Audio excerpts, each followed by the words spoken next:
Bonsoir, c'est le premier numéro de Télescopie pour l'année 2016, une émission au cours de laquelle ce soir nous parlerons beaucoup une ville qui est ou qui était, selon certains, considérée comme le cœur commercial, voire économique de la Guadeloupe, le cœur social aussi, culturel et administratif. Vous aurez bien sûr reconnu la ville de Pointe-à-Pitre. Car je l'ai dit, était car il est question depuis quelques années de son déclin. Voilà pourquoi son maire actuel a entrepris une rénovation menée presque 50 ans après une précédente, conduite celle-là par un certain Henri Bangou. Et le maire actuel, lui aussi, s'appelle Bangou. Bonsoir Jacques Bangou. Bonsoir.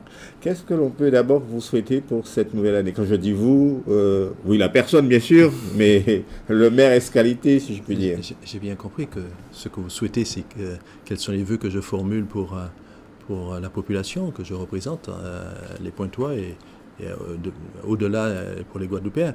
Je souhaite que nous soyons forts cette année, que nous soyons en confiance, de façon à ce que de nombreux projets soient menés jusqu'au bout, malgré une conjoncture qui peut ne pas être facile. Mais en tout cas, je souhaite que nous ayons cet allant, que nous soyons une ville et une Guadeloupe conquérantes, une ville et une Guadeloupe qui réussissent, une ville et une Guadeloupe qui se fassent connaître du monde, qui réussissent des paris et qui réussissent à muer vers la modernité. Une ville et un pays. Est-ce que le sort de la ville est intimement lié, on va dire, à la globalité même de la Guadeloupe? Je pense que le sort du pays est intimement lié à la globalité de la ville. C'est mon sentiment personnel. Pointe-à-Pitre est co-substantiel de la Guadeloupe.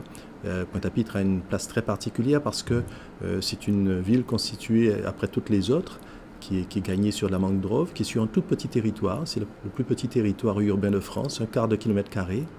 Mais c'est là où se sont développées les économies marchandes, l'économie industrielle avec Darboussier pendant une époque, un port important. Mais surtout là où se sont développés les croisements de population, la fin des plantations, le développement de l'artisanat, et une vie politique et sociale qui font que ça reste le creuset de rencontre des Guadeloupéens. Alors, quand certains vous entendent, ils diront, mais ça, c'était Pointe-à-Pitre il y a quelques années. Parce que le déclin, on en parle bien depuis quelques années. Non, Darboussier, c'est le passé. L'activité commerciale autour du port, c'est presque le passé aussi. Je pense qu'il y a une certaine facilité à parler de déclin, là où il y a effectivement une mue obligée, une mue. Pointe-à-Pitre comme l'air du temps, est une ville qui doit se renouveler, contrairement à d'autres territoires qui, avec beaucoup plus d'étendue, peuvent sur le même territoire, peuvent voir certaines parties de leur activité ou de leur histoire basculer vers autre chose, parce qu'à côté, il y a de l'espace pour développer autre chose. Pointe-à-Pitre, elle, a le devoir de se reconstruire sur elle-même. Donc c'est compliqué, ça demande de l'audace, ça demande de l'ingénierie, mais ça se fait toujours parce qu'il y a un creuset de population et Pointe-à-Pitre, qu'on le veuille ou non, reste le carrefour de tous les Guadeloupéens et tous les Guadeloupéens ont une part de Pointois en eux, de même que chaque Pointois a ses racines quelque part ailleurs sur le territoire de Guadeloupe. Donc la ville, elle est en train de se rénover, elle est en train de répondre à une formidable mue, puisque je rappelle quand même qu'elle a dû, en quelques années, affronter la fermeture d'une usine essentielle à la Guadeloupe et subir le sort des usines et des villes qui étaient des porteuses d'usines, comme Capesterre-Belle-Eau, comme Port-Louis, comme Mordalo, et toutes celles qui avaient des usines importantes. Elle a eu à faire front au basculement du port de commerce, qui était un commerce de vrac sur les quais, avec des commerçants qui recevaient la marchandise de leurs entrepôts et qui vivaient au-dessus, et qui basculent vers un monde de containerisation et un monde moderne, donc avec une obligation de repenser la fonction portuaire et de s'appuyer sur l'opportunité de la croisière pour devenir à nouveau on va parler de tout ça en détail. Et puis les MU sur son organisation urbaine et sur son architecture, avec un cœur de ville qui est un cœur de ville porteur de tradition, mais moins adapté à l'habitat moderne, donc pour laquelle il faut opérer une transition. Donc c'est ce que nous faisons. On va voir tout cela en détail, mais au moment où vous évoquiez l'exiguïté du territoire de Pointe-à-Pitre, j'ai pensé à ce sujet qui, il y a encore quelques années, était d'actualité, dont on n'entend plus parler. Il n'est plus question des problèmes de frontières avec la ville des Abîmes.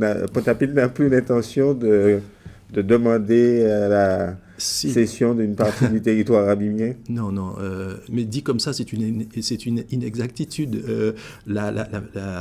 parce que la ville a beaucoup bataillé pour faire rectifier des positions politiques et juridiques prises par des préfets et des juges dans les années 60 qui ont privé la ville de Pointe-à-Pitre d'une partie de territoire qui était essentielle et rendant d'ailleurs absurde les limites actuelles. Songez que, par exemple, lorsque vous êtes au carénage face au chantier Fort-Aubin, la ville de Pointe-à-Pitre est réduite à 3,50 m au bord de l'eau et tout le versant le versant intérieur de la ville a été substitué à la ville. Donc là, le maire de Pointe-à-Pitre à l'époque, pendant des années, a cherché à batailler sur deux pistes. D'abord, la restitution de ce qui revient ou devrait revenir de droit à la ville de Pointe-à-Pitre, c'est-à-dire toute la partie du carénage qui est autour de Louisy-Mathieu. Et pour cela, on a mené une bataille, la ville a mené une bataille juridique qui a montré le bien fondé de son droit. Et il y a eu un jugement, je veux dire, à mon avis, d'une grande lâcheté, qui a été de dire « Nous ne voulons pas statuer sur cela. Si vous voulez revenir sur cette décision, repartez sur une demande de refondation des limites, ce qui est beaucoup plus compliqué, alors que ce qu'on demandait, c'était la restitution. Donc c'est plus d'actualité, de droit. Non, je ne dis pas que ce ne soit plus d'actualité. Laissez-moi terminer sur cela, parce que c'est ça, cette réalité. Ce que la ville a renoncé à faire, c'est d'imaginer qu'on modifierait les limites qui sont les limites véridiques, les limites historiques. Alors, quelle est la posture qui est la mienne et celle de la municipalité que je conduis ? Ça a été de prendre acte que nous étions dans une véritable impasse et que par l'intercommunalité, on pouvait déjà apprendre à mieux se connaître, à décrisper une situation qui avait mis en affrontement, situation d'affrontement abîmien et pointois. C'était surtout entre Frédéric Jalton et Henri Bangou que ça se passait. Non, là aussi c'est très caricatural et très simpliste comme analyse. C'est journalistique. Non, c'est pas résumer cette histoire à Frédéric Jalton et Henri Bangou, c'est un peu plus compliqué que ça. Il faudrait revenir à Victor Hugues, à la volonté de Victor Hugues de retracer les limites de la ville là où se trouve actuellement la rocade, les échecs qui se sont produits en 1956 avec un autre maire des Abîmes qui au dernier moment a refusé de signer. Donc il y a une histoire qui est un petit peu plus longue. Ce que je crois aujourd'hui, c'est qu'il y a des rectifications à faire pour éviter, pour corriger certaines situations qui aujourd'hui ne sont pas tolérables, que le fond des cours AMIA, dans lesquels auxquels on ne peut accéder que par Pointe-à-Pitre, je veux dire que ces limites permettent une gestion homogène de ces territoires, comme autour de Liberplocost ou au bout de Mortonol. Mais je ne crois pas que nous allons partir sur des batailles qui vont exiger de nos voisins de rectifier au profit de la ville nos limites. Je pense qu'il faut raisonnablement obtenir qu'il y ait quelques correctifs qui rendent plus homogène la situation de certains quartiers. Et puis le reste, nous le faisons dans l'intercommunalité. On va en venir à ce grand projet de rénovation de la ville de Pointe-à-Pitre que vous dirigez aujourd'hui. Son objectif, c'est en quelque sorte de revivifier Pointe-à-Pitre, de la repeupler. On regarde d'abord ce reportage dans lequel vous allez d'ailleurs apparaître sur le chantier en particulier du quartier du cimetière, un reportage réalisé par Paul Pillet. Depuis la fin de l'année 2014, les travaux de rénovation de la ville de Pointe-à-Pitre ont débuté. Au total, Un budget colossal de 453 millions d'euros est prévu pour cette modernisation, dont 35 millions de la part de la municipalité. À l'heure actuelle, 1500 logements ont été détruits et 2500 sont en cours de construction. Les familles ont été relogées dans les nouvelles constructions de la ville, mais aussi dans les communes voisines. Une réhabilitation qui va redonner vie au quartier en perte de vitesse. Est-ce que j'attends à terme, je dirais que c'est une plus grande fraternité entre les habitants d'ici. Fait donner une vie nouvelle à ce quartier, maîtriser un certain nombre de choses, voilà ce que j'attends de ce quartier. Une fois les travaux terminés, certains habitants devront s'adapter au futur marché. Une nouvelle qui ne réjouit pas forcément tout le monde. Ce sera du bien pour le quartier, mais nous sommes dérangés, nous les habitants. Nous sommes dérangés par rapport que, dans 6 mois, le marché prendra depuis au bout là-bas, arrivera jusqu'au pôle Chonchon là-bas, tout au bout. Nous, les habitants, nous ne pourrons plus nous garer. Les ambitions du maire sont de ramener les Guadeloupéens dans le centre-ville de Pointe-à-Pitre. L'objectif que nous nous sommes donné dans le cadre du PLH, c'est de revenir progressivement à une taille de 20 ou 22 000 habitants lorsque l'ensemble des quartiers auront été rénovés, lorsqu'on aura récupéré une partie des dents creuses, lorsque l'initiative privée aura repris du poil de la bête, en particulier sur le centre-ville et dans les faubourgs. Le chantier des jardins d'Henri IV doit prendre fin à la fin du mois de septembre, alors que le marché Mandréo sera livré dans le courant du mois de mars 2016. D'autres rénovations sont prévues, avec notamment la construction d'une zone commerciale sur l'ancien terrain de football de Bergevin. La rénovation complète de la ville est prévue entre 2018 et 2020. Alors évidemment, on ne peut pas plaire à tout le monde comme c'est une célèbre réplique. Vous voyez que les habitants de ce quartier ont des motifs de se plaindre. Mais la vraie question c'est celle-là. Est-ce que c'est par ce biais-là que vous allez ramener les habitants vers Pointe-à-Pitre ? D'abord, il faut savoir est-ce qu'il faut à tout prix ramener des habitants à Pointe-à-Pitre. Alors, oui et non, mais c'est pas l'objectif. C'est pas l'objectif premier. Ça va être une conséquence heureuse, je l'espère, mais ce n'est pas l'objectif premier. L'objectif premier, c'est de faire en sorte que des habitants qui vivaient dans de l'habitat, qui progressivement devenaient insalubres ou irrénovables, et étaient exposés à un fort risque en cas de tremblement de terre sur des bâtiments qui avaient un certain degré de solidité, mais pas assez pour protéger d'une véritable catastrophe sismique si cela devait se produire. Donc, il y a d'abord cette double motivation qui ont conduit à dire il y a au minimum 1500 logements qu'il faut détruire et qu'il faut reconstruire. Et c'est sur cette base-là qui a été le point de départ. Et puis à partir de là, on en profite pour construire en intelligence avec les habitants, pour reconstruire les quartiers, retrouver des fluidités, désenclaver certaines parties du territoire, augmenter la chaîne commerciale. La chaîne commerciale, c'est les espaces commerciaux, les commerces de proximité.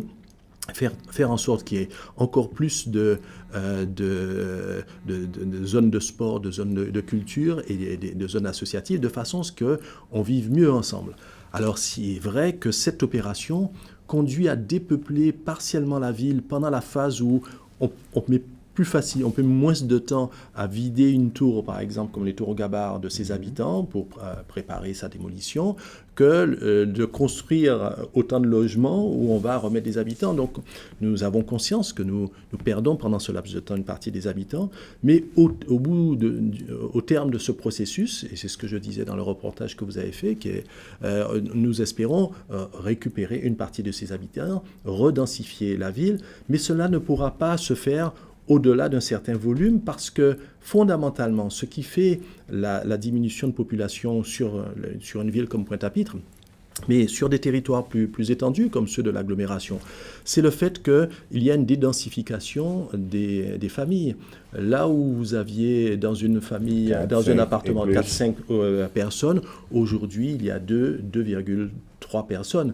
Sur le territoire de l'ensemble de l'agglomération, par exemple, sur ces 5 dernières années, il y a eu 7500 logements construits en plus, et ça n'a permis que de stabiliser de 50 personnes la population, les 104 000 habitants de l'agglomération. Ce qui prouve qu'il faut construire aujourd'hui beaucoup de logements, ne serait-ce que pour absorber cette dédensification, et puis, dans le cas de Pointe-à-Pitre, accueillir quelques familles qui veulent revenir sur la ville dès lors qu'on leur offre des conditions de logement qui sont conformes à la modernité. La question que tout le monde se pose, revivifier Pointe-à-Pitre, la repeupler, mais pour quoi faire? Parce que dans le même temps, on se dit, mais depuis quelques années, on voit partir des administrations, des entreprises, le centre Nitila semble se désertifier. Alors, premièrement, le centre Nitila, je ne connais, ne se désertifie pas que je sache. Enfin, il y a quelques bureaux qui sont vidés.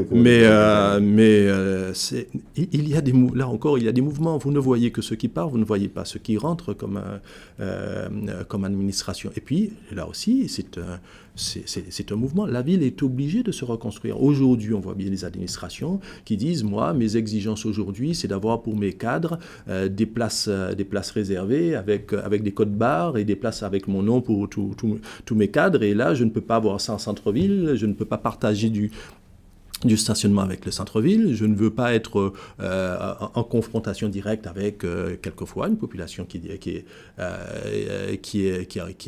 est difficile et donc qui souhaite être en périphérie. Et donc il y a un certain nombre d'administrations qui ont choisi d'être à l'extérieur de la ville. Mais c'est pas le propre de Pointe-à-Pitre, ça s'est fait ailleurs. Par ailleurs, la ville, elle se donne les moyens de reconquérir d'autres administrations, c'est ce qu'elle fait, et la ville reste toujours un carrefour.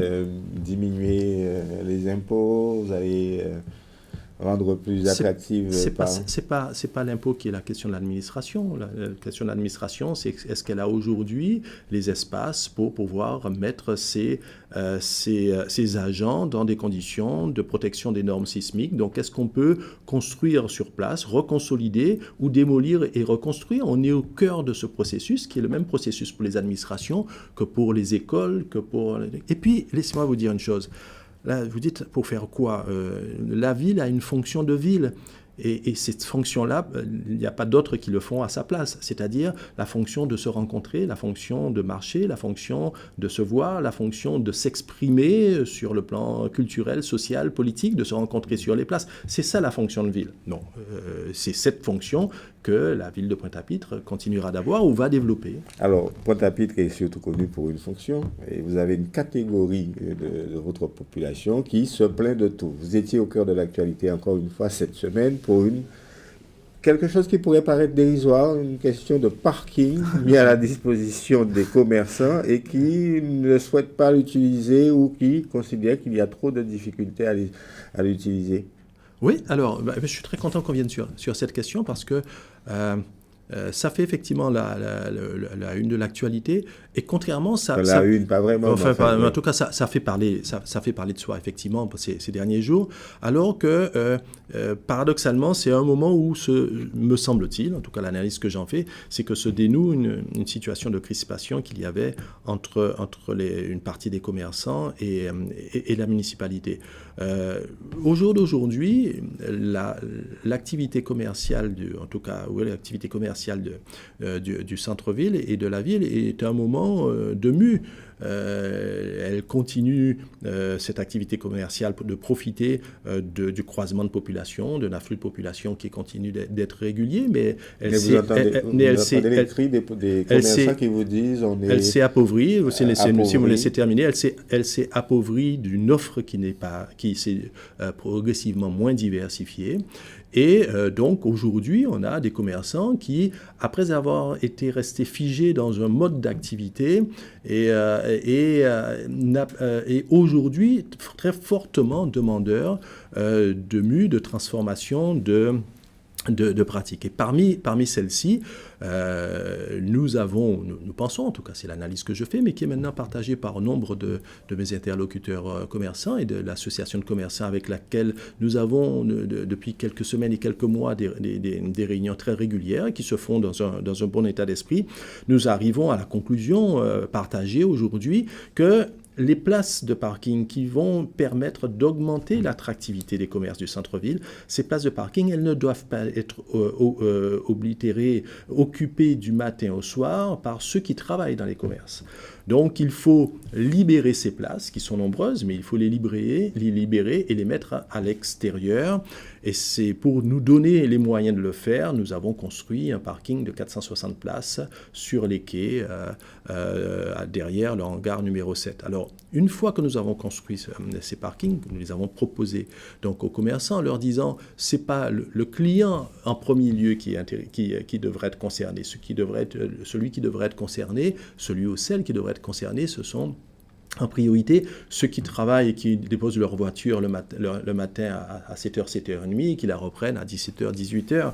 Et c'est vrai qu'on a beaucoup parlé d'un début très réticent et d'un quasi-échec pendant les premiers jours. Mais les choses sont en train de changer plus vite que je ne le pensais, puisque aujourd'hui et hier, on commence à voir une bonne moitié de ce parking maintenant qui fait l'objet justement d'un déplacement des utilisateurs. Donc voilà, nous sommes en progrès sur cette question. Est-ce que vous imaginez, pour relancer le commerce à Pointe-à-Pitre, une vraie transformation du centre-ville?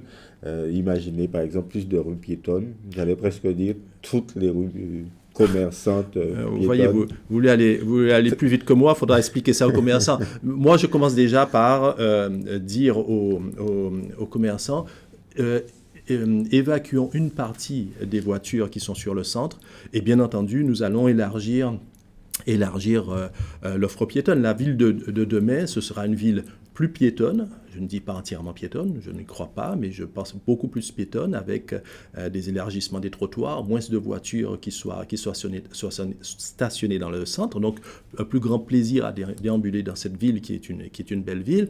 Et deuxièmement, c'est un transport collectif moderne, et c'est l'une des raisons, vous savez que l'un de mes objectifs politiques, c'est d'arriver à mettre en place le tram, voilà, à l'échelle de l'agglomération, parce qu'il ne s'agit pas de travailler à l'échelle de la ville, mais à l'échelle de l'agglomération, c'est de travailler sur le tram et de faire en sorte qu'il y ait un moyen moderne de transport entre les zones de travail, Jarry, le centre-ville, les ZAC, etc., les zones d'habitation, les différentes cités sur nos 3 communes, et les zones de vie, que ce soit les places, les lieux de culture, les lieux de sport.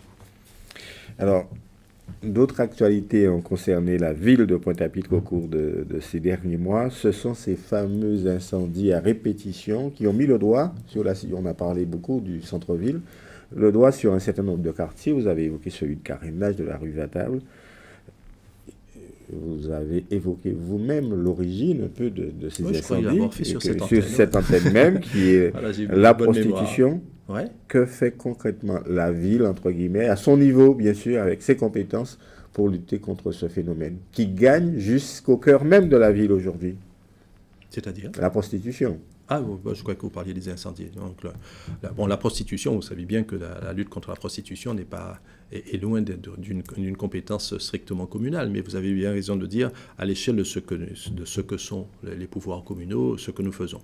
Premièrement, nous, dans les quartiers où la prostitution s'appuie sur de l'habitat insalubre, sur des marchands de sommeil, sur des squats, nous faisons en sorte de détruire ces squats, poursuivre les marchands de sommeil et de faire en sorte que nous ne laissions sur le territoire de la ville aucun espace pour ces squats, et nous y allons très progressivement, mais très fermement. Lorsque vous voyez le quartier du Chemin Neuf et de Raspail, que vous voyez toutes les zones pour lesquelles, grâce aux constructions de logements sociaux et le relogement des familles qui étaient dans l'habitat insalubre, et derrière la destruction des parcelles où il y avait ces maisons insalubres, vous voyez que le paysage est déjà complètement modifié, que nous avons des espaces mais quand vous les déplacez d'un côté, elles arrivent, je dis elles parce qu'il s'agit évidemment de prostitution féminine, oui, non, mais, au vu de tout le monde. Bon, hein. Ce qui est certain, c'est que je n'entends pas et je n'ai pas les pouvoirs et ni la volonté comment dirais-je encore, de chasser la prostitution à coup mouvements violents ou en tout cas c'est pas ce que de je s'en vous débarrasser. suggère. Ce que je dis, c'est que la première étape, c'est de faire en sorte que les espaces où les proxénètes, voire les marchands de sommeil, profitent de l'exploitation de cette exploitation humaine, parce que ces prostituées sont exploitées dans des conditions qui sont inhumaines. Nous faisons en sorte que chacun des espaces qui permettaient cela sur la ville soit supprimé au fur et à mesure, et nous sommes en train de gagner progressivement. Par ailleurs, sur des quartiers où il y a des appartements qui sont loués, où des Guadeloupéens font semblant de ne pas savoir que les locations qu'ils font servent à la prostitution.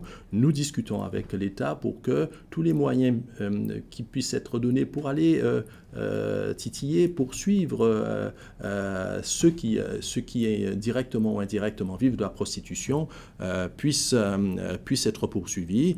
Ça ne relève pas que de la ville, mais c'est un travail que nous faisons en commun et qui doit être fait en commun avec la préfecture, avec la sous-préfecture, avec le procureur, avec le service des impôts, voilà, c'est un peu cette démarche, cette double démarche que nous avons. Et puis c'est un travail également social qui est d'intégration, de se donner tous les éléments d'intégration des populations immigrées pour qu'elles n'aient pas pour survivre à s'adonner à la prostitution. Vous l'avez évoqué tout à l'heure, le port de Guadeloupe. Si l'aéroport est situé sur le territoire des Abîmes, quand bien même il est nommé Pointe-à-Pitre-le-Rézy, Pointe-à-Pitre a le port où débarquent essentiellement des croisiéristes, monsieur le maire, qui, à leur arrivée, trouvent souvent porte close et une ville aux allures de ville morte, comme nous le montre ce reportage d'Anne-Elisabeth Artsen. Le dimanche à Pointe-à-Pitre, les rideaux des commerces restent baissés. Pourtant, de nombreux arpentent les rues de la ville. Plusieurs facteurs semblent être à l'origine de cette fermeture dominicale qui exige aussi une certaine organisation. Nous avons essayé le samedi après-midi et ça va continuer pendant la période touristique. Mais le dimanche matin, je crois que ça va être extrêmement difficile. D'abord parce que faire venir les employés le dimanche matin, c'est un problème. Deuxièmement, il n'y a aucun car qui fonctionne le dimanche matin et qui dessert Pointe-à-Pitre. Et troisièmement, le résultat sur le plan économique n'est pas excellent. Donc, dans un premier temps, on essaie le samedi après-midi. Les gens ont compris, on va rester ouvert jusqu'à 5h, 17h.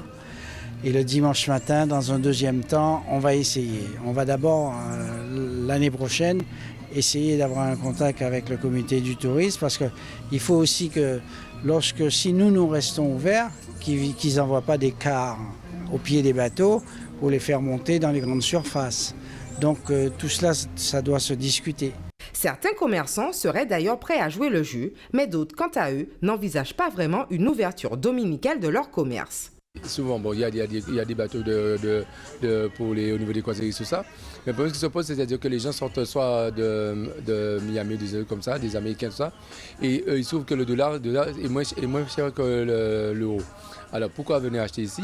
C'est un manque d'organisation. Et déjà, de deux, au niveau du patronat aussi, c'est-à-dire que ça coûte cher pour mettre quelqu'un le dimanche. Il y a pas mal de dimanches que j'ai ouvert sur Pointe-à-Pitre, mais on était environ 2 magasins. Et les autres magasins ne suivent pas. On a beau essayer, mais ça démarre pas, quoi. Parce qu'il y a un problème d'organisation déjà avec le personnel. De deux, il y a un problème d'organisation entre commerçants. Et je crois que la rentabilité n'est pas suffisante. Les semaines passées, les touristes n'ont pas beaucoup dépensé, malgré que c'était les fêtes de Noël et fin d'année. Donc c'est un petit peu pour ça aussi, personne n'est motivé. Nous, en tant que chef d'entreprise, on n'a pas de jour de répit. Contrairement aux employés qui ont un certain nombre d'heures, même si elles travaillent les dimanches en heures supplémentaires, mais on a des récupérations à leur donner. Nous, on ne récupère pas. Organisation. C'est l'élément qui semble essentiel pour offrir à nos touristes une vision plus animée de Pointe-à-Pitre lors de leur escale dominicale sur notre territoire. Est-ce que le maire de Pointe-à-Pitre est sensible à cette problématique-là? Bien entendu que Mais j'y suis sensible et puis, oui. puis nous y travaillons. Je ne suis pas seul. J'ai des élus, j'ai une élue qui est en charge justement de l'animation et des croisières et qui passait samedi, qui s'est passé dimanche pendant toute la saison touristique sur le terrain. Et il y a un certain nombre de choses qui sont faites. Alors ce document a l'avantage de mettre à plat un certain nombre de réalités qui sont bien exprimées par les commerçants qui se sont exprimés.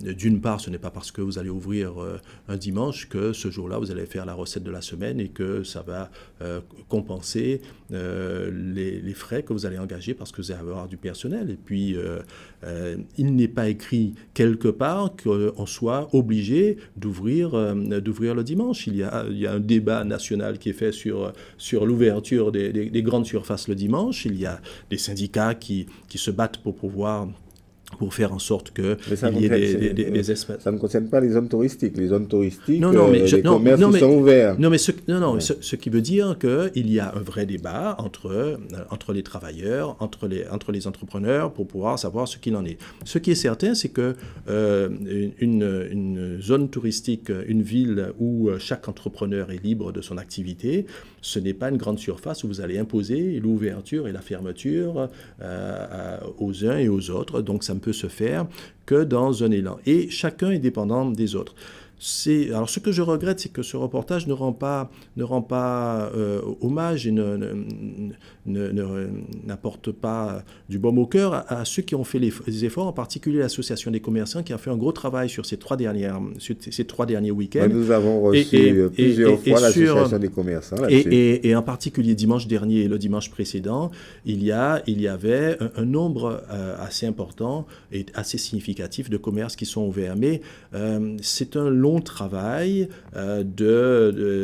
parce que ce n'est qu'au bout de plusieurs mois, plusieurs années d'efforts réguliers d'ouverture au moment du passage des paquebots que ça deviendra suffisamment rentable pour les commerçants. Donc on a le devoir de les accompagner. Mais vous comprenez que le touriste ou le croisiériste qui débarque à Pointe-à-Pitre oui, je comprends. soit stupéfait par cette situation. Non, je vous trouve extrêmement sévère, négatif et sans un regard pour ce qui se passe autour de nous. Vous savez que le problème lorsqu'on se démarche pour les croisières, toutes les compagnies, c'est à quel endroit ils vont faire passer le bateau le dimanche, parce qu'on sait que dans toutes les îles de la Caraïbe et dans la plupart des pays du monde, le dimanche c'est fermé.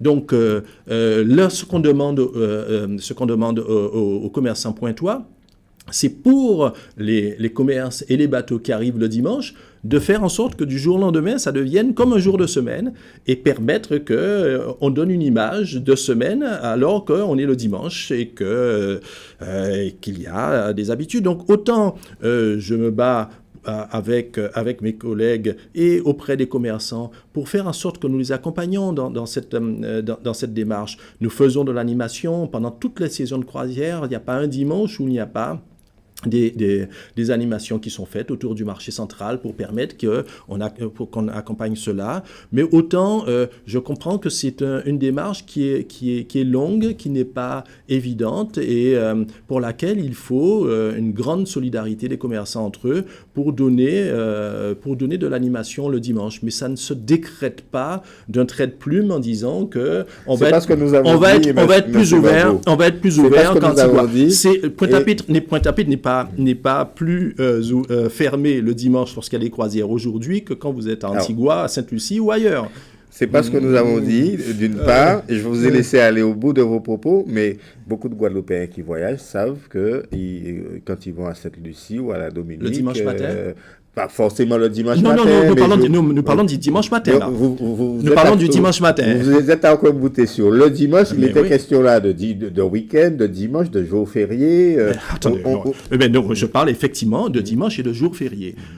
Nous parlons de dimanche et jour férié. Je prétends que le dimanche et jour férié, ce n'est pas plus simple. Je ne dis pas qu'il n'y a pas d'effort partout, puisqu'il y a une concurrence entre toutes les îles, mais ce n'est pas plus simple dans les pays que vous venez de citer, qu'à Pointe-à-Pitre, de faire travailler le dimanche et les jours fériés, sauf des zones qu'on crée artificiellement autour de l'activité de croisière. Et de ce point de vue-là, il y a beaucoup d'efforts qui sont faits le dimanche et les jours fériés sur l'escale de Pointe-à-Pitre, avec le village qui est au pied du bateau, avec l'Office du tourisme qui a ouvert sur la place de la Victoire et le dimanche, et qui reste ouverte le dimanche pour avoir une antenne pour recevoir les touristes, et avec un mini-village qui se fait autour. Et il me semble qu'il y a quelques progrès faits par les commerçants pointois ces derniers dimanches, et à cela, je voudrais rendre hommage. Alors, je ne dis pas que c'est facile, je ne dis pas qu'ils gagnent pour autant tout de suite leur vie. Mais vous avez vu que dans ce reportage que vous critiquez, il y était question de commerçants qui... Oui, qui ont ouvert, oui, d'accord. Je ne critique pas le reportage, je dis il ne faut pas aborder cette question avec simplement le prisme qu'il faudrait que ce soit ouvert obligatoirement. Non, c'est pas simple pour c'est pas simple pour les commerçants, et je me sens solidaire des difficultés qu'ils rencontrent à faire ça. J'ai bien compris que vous vouliez surtout être solidaire des commerçants. Mais nous leur avons simplement posé la question et ils ont apporté les éléments que nous avons rendu compte ici. Dernière partie de cette émission, on va parler, si vous le voulez bien, de politique. Bien sûr. On revient des élections régionales. Vous étiez des soutiens de Victorin Lurel, le président sortant. Quelle est la cause de cet échec? Je pense qu'il y a une volonté populaire très forte de porter à la tête de la présidence Harry Chalus.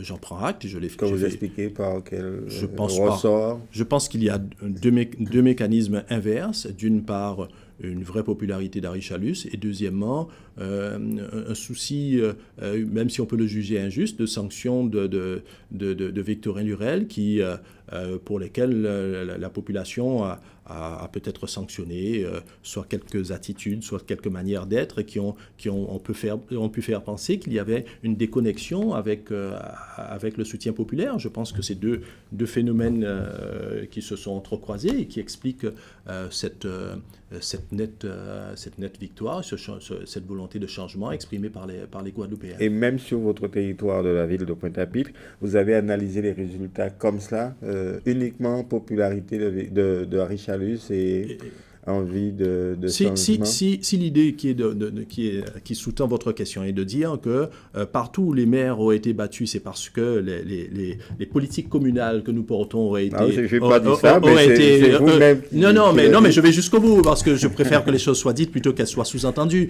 Ce n'est pas l'opinion que j'en ai. Je pense qu'il y a un signal très fort, une volonté très forte de la population de changer de président de région, et Harry Chalus a su bien le faire. Je pense que nous n'avons pas mené une bonne campagne non plus en termes à tout point de vue, et que je pense que ceci se paye. Est-ce que vous regrettez peut-être l'épisode des élections départementales où le socle de gauche dont vous faites partie, et vous, au PPDG, ne se soit éclaté à ce moment-là? Non, je constate que en 2015, il y a eu deux élections majeures, des élections qui ont conduit pour les départementales et pour les régionales, et que dans ces deux assemblées, les deux présidents ont été battus. Et donc la population a exprimé de manière très nette, tant pour les départementales que pour les régionales, un changement qui s'est exprimé. Voilà, donc je pense que quelque part, là, même si ça ne correspond pas aux vœux, aux analyses politiques que j'ai pu faire, je pars du principe que le peuple... Alors, vous sont très zen par rapport à ça, que le peuple a que le peuple a toujours raison de ce point de vue-là, oui. On vous sent très, très zen par rapport à ça. D'ailleurs, vous étiez l'un des premiers, dès le premier tour, à dire, bon, de toute façon, je travaillerai avec le futur président, quel qu'il soit, comme si vous aviez déjà enregistré la défaite. Non, je pense que comment dirais-je encore, le signal était très fort dès le premier tour, mais non, mes propos étaient des propos qui visaient à rappeler que je n'étais pas dans le dénigrement personnel et dans des maladresses de formulation de notre campagne que je pouvais regretter. le fondement de la campagne que j'ai menée, le fondement des arguments que j'ai avancés repose sur l'analyse d'un bilan, sur l'analyse de promesses de continuer un certain nombre de programmations qui vont dans le sens des intérêts de la ville, qui allaient dans le sens des intérêts de la ville, et je ne regrette pas le choix politique que j'ai fait. Pour autant, vous êtes en train de dire qu'il y a eu des propos, des attitudes durant la campagne que vous désapprouviez peut-être en silence.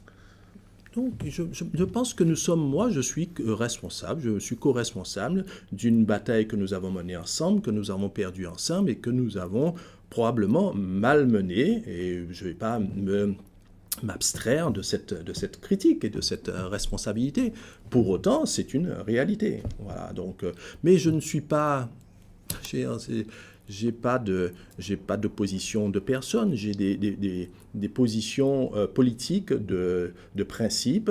J'appartiens à un parti qui engage des accords sur la base d'un consensus qu'on peut avoir ou qu'on pourrait ne pas avoir, et à ce moment-là, on ne prend pas des accords, et qui ont conduit aux positions qui sont les miennes, que je ne regrette pas, et j'ai expliqué au lendemain que pour autant, la Guadeloupe ne va pas s'arrêter de fonctionner, les adversaires ne sont pas les adversaires ne sont pas forcément des monstres avec lesquels on fera ou des ennemis, mais par contre que ma position est une position critique, et que lorsque les choses iront dans le sens de l'intérêt du pays Guadeloupe, je les soutiendrai, mais lorsqu'elles me sembleront ne pas aller dans le sens des valeurs républicaines que je défends, des valeurs socialistes et humanistes que je défends, ou des valeurs qui conduisent, qui permettent l'évolution du pays Guadeloupe, à ce moment-là, je me porterai en faux. Voilà, je suis très zen pour cela. Et il y a donc des dossiers sur la table. Aujourd'hui encore, oui, il y en a des dossiers. La communauté d'agglomération, on y vient. La communauté d'agglomération Cap Excellence, dont vous êtes l'un des vice-présidents, tout à fait, a été contrainte de livrer des bouteilles d'eau à des habitants du quartier de Bouliki. C'est l'illustration de cette incroyable situation de la distribution d'eau en Guadeloupe.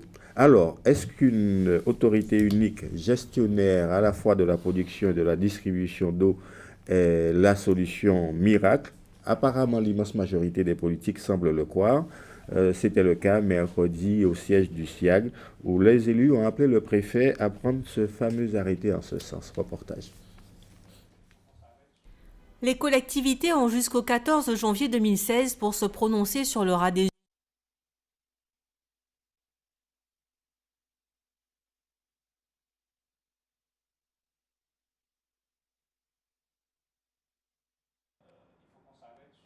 Les collectivités ont jusqu'au 14 janvier 2016 pour se prononcer sur leur adhésion ou non au syndicat mixte unique de l'eau Eau de Guadeloupe. À l'approche de l'échéance, le SIAG a organisé une réunion avec les élus qui ont déjà pris leurs décisions, parmi lesquels les présidents de la région et du département. Un débat qui a eu lieu sans le préfet. Nous avons été accompagnés. Il est temps que nous puissions, entre élus, prendre nos responsabilités et aller de l'avant, et puis demander au préfet de prendre l'arrêté qui définitivement va consacrer la naissance de ce syndicat unique de l'eau. Nous avons décidé, il faut y aller. Les Guadeloupéens attendent depuis trop longtemps. On a de très gros travaux à lancer. Donc nous allons demander au préfet de prendre l'arrêté. Et par la suite, les autres collectivités vont nous rejoindre. Ce que nous voulons aujourd'hui, c'est qu'il y ait vraiment un syndicat unique qui réponde aux attentes des Guadeloupéens. Que ce soit en matière pour le transfert du personnel, il y en a à transférer, que ce soit en communauté, que ce soit dans ce syndicat unique.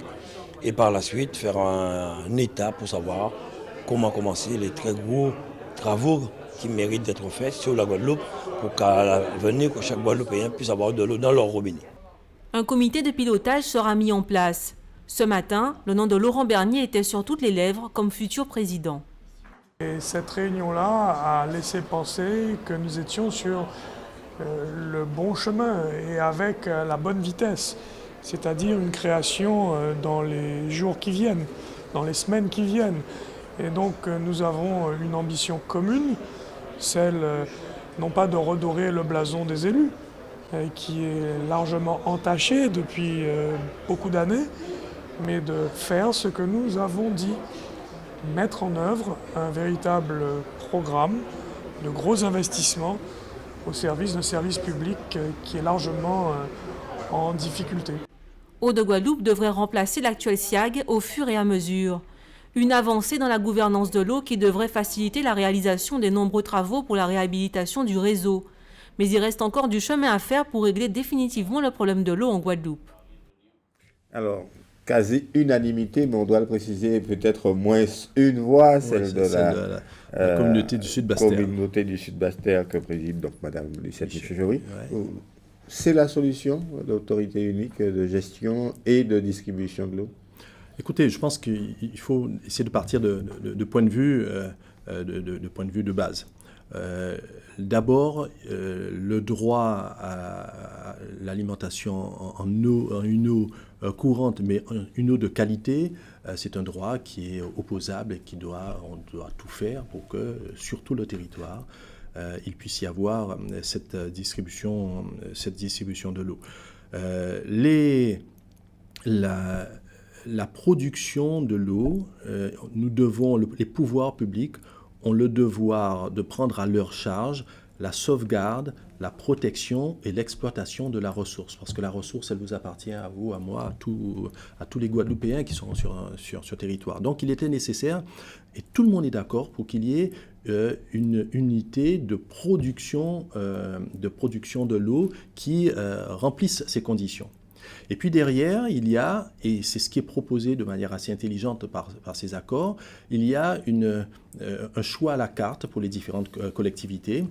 Est-ce qu'au-delà de la production, une collectivité souhaite confier à l'autorité unique les réseaux, le transport et la distribution et la régie de l'eau, et les collectivités, les différentes agglomérations choisiront ou ont choisi de procéder différemment. Certaines veulent tout transférer à l'autorité de l'eau, d'autres préfèrent garder la distribution, par exemple. Et bon, c'est, je pense, au cas par cas. Mais ça permettra de franchir une étape qui demain conduira à peut-être une gestion plus globale et uniforme, plus globale. En tout cas, cette étape-là, elle est absolument essentielle. Alors, est-ce que c'est le seul moyen? Oui. En tout cas, je ne connais pas d'autres plus efficaces. La grande question, c'est surtout la rénovation totale du réseau. Oui. Mais la situation... On parle de milliards, là. Presque, pas tout à fait, mais et puis là aussi, c'est vrai que c'est un chiffre qu'on avance un petit peu partout, mais c'est pas 1 milliard qu'il faut faire d'aujourd'hui à la semaine prochaine. Donc on sait que il y a, en gros, lorsque nous amenons au robinet d'une famille 1 litre d'eau, il y a 2 litres d'eau qui ont été produits. Donc il faut, la première économie à faire, c'est de réduire et faire qu'on n'ait pas plus de 20% ou 30% de pertes, ce qui veut dire que les canalisations qui ont le plus vieilli, celles qui sont les plus sensibles, vous parliez de certaines zones dans les grands fonds où il y a encore beaucoup à faire, eh bien que ces canalisations soient remplacées en priorité. Et donc c'est pour ça qu'il y a des investissements immédiats, parce que ces investissements, elles vont faire gagner immédiatement de la quantité d'eau à avoir. Mais ensuite, c'est un phénomène qui est un petit peu plus complexe. Derrière ces canalisations, moi j'ai à cœur que l'on puisse très rapidement protéger du risque sismique l'usine de production de Miquel, qui pour le moment est depuis 1947 ou 1948 produit de l'eau sans difficulté, même voire en excédent. On a même créé...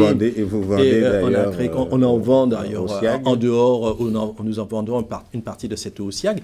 Nous avons fait des travaux d'investissement quand j'étais président de Cap Excellence qui ont été, dont on a peu parlé à l'époque, mais qui, à mon avis, a été un investissement particulièrement utile, qui a été la canalisation souterraine qui part de Miquel et qui rejoint le château d'eau de Bainbridge, et qui a permis d'économiser du jour au lendemain 1500 mètres cubes, 1,5 million de mètres cubes d'eau par an et qui permet justement, ces 1,5 million permettent d'irriguer toute la partie sud des abîmes. Donc il y a comme ça un certain nombre d'investissements qui ont été entrepris, qui sont heureux, mais c'est ce type d'investissement qu'il va falloir poursuivre pendant 5, 10, 15, 20 ans, de façon à ce qu'on arrive à un niveau de réseau qui soit régulièrement entretenu et pour lesquels on n'ait pas besoin d'investissements aussi massifs. La situation actuelle est que grâce à l'Office de l'eau, en tout cas grâce pas l'Office de l'eau, mais à la structure unique de l'eau, ce qu'on peut espérer, c'est que cette structure ait accès à des financements européens, à des financements de l'ONEMAR, des financements de l'État, qui permettent de réduire la part que le Guadeloupéen, que vous et moi aurons à payer derrière. Et puis, une dernière chose, je pense qu'il faut également avoir un discours de responsabilité. Ces investissements ne sont possibles que parce que si nous payons l'eau qui nous est apportée à notre robinet. Donc il faut également faire un appel à tous pour que l'eau qui soit apportée au robinet, le service qui soit rendu, puisse être payé parce que c'est ça qui nous permettra de faire des investissements pour assurer la solidarité sur tout le territoire. Merci Jacques Mangou, merci d'avoir été l'invité d'Alizé TV et de Télescopie ce soir. Nos programmes continuent. Demain, je vous retrouve à 12h30 pour la première édition, notre premier journal de la journée, notre premier journal régional. Excellente soirée sur Alizé.